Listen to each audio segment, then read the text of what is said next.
I grow avocado trees. Besides fucking, it's my only hobby. As a kid, avocados were my favourite fruit or vegetable, whatever they are. Cut in half with a dollop of mayonnaise in the hole where the pit's been removed and a bunch of hot paprika powder sprinkled on top. I would play with the pits afterwards.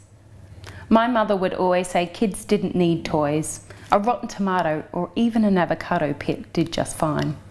At first the pit is shiny and slimy from the avocado oil. I like to rub it on the backs of my hands and up and down my arms. Spread the slime all over. Then you have to dry the pit. If you leave it on the radiator, it only takes a few days. Once the moisture has dried, I run the soft, dark brown pit across my lips. When they're dry, they feel so soft. I like to do it for a few minutes on end with my eyes closed. It's like when I would run my dry lips across the greasy leather cover of the pommel horse in the school gym until someone would interrupt me, "Helen, what are you doing? Stop that." Or until the other kids would laugh at me. Then you would spare yourself the embarrassment by doing it only during the few moments you can sneak into the gym alone. It's about as soft as my lady fingers when they're freshly shaved. You've got to peel the brown shell off the pit. To do that, I stick my thumbnail into the shell and keep cracking it. Just be careful not to let any pieces of the shell jab under your nail. That hurts and it's hard to get the pieces out even with a needle and tweezers. And trying to finish ripping open the shell with splinters under your nail hurts worse than the initial pain of them getting jammed in there in the first place. It'll leave ugly bloody marks under your nails too. The blood doesn't stay red either, it turns brown. It takes a long time for it to grow out.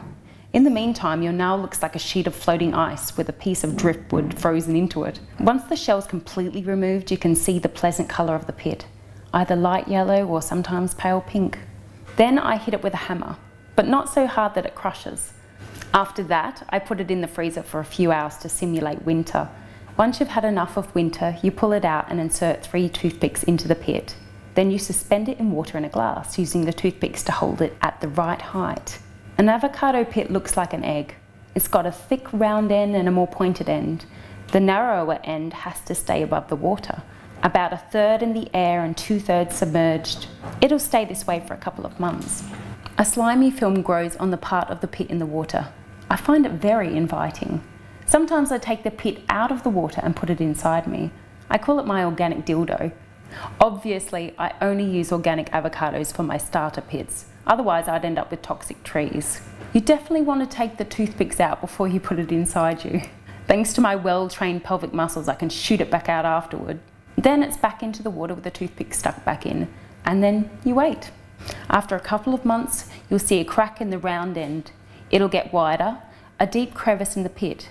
It looks as if it's about to split in half. Then a thick, white taproot will start to grow out of the bottom. It curls into the bottom of the glass. There's no other direction for it to grow. Once it gets pretty long, if you look closely at the crack on the top side of the pit, you'll see a tiny green sprout starting to grow. Now that's the time to transfer it to a pot full of potting soil.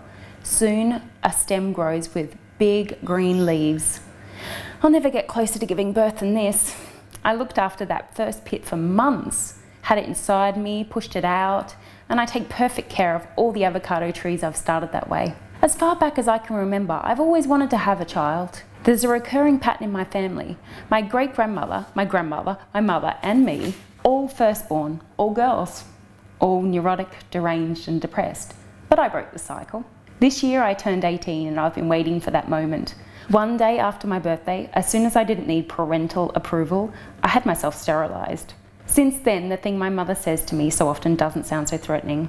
How much do you want to bet that when you have your first child it's a girl? Because I'll only be having avocado trees. Apparently you have to wait 25 years for a tree to bear fruit, which is also about how long you have to wait to become a grandmother these days. While I've been laying here thinking happily about my avocado family, the pain has subsided. You always notice when it begins, but you don't notice when it stops. That moment doesn't grab your attention. But I realise the pain is completely gone now. I love painkillers and try to imagine what it would have been like to have been born in another era when there were no good painkillers. My head is free of pain and now there's room for everything else. I take a few deep breaths and exhausted fall asleep. When I open my eyes, I see Mum leaning over me. "What are you doing?" "I'm covering you up. You're lying here totally exposed." "Leave it the way it is. The sheet's too heavy on my wounded ass, Mum. It hurts." "Doesn't matter how it looks."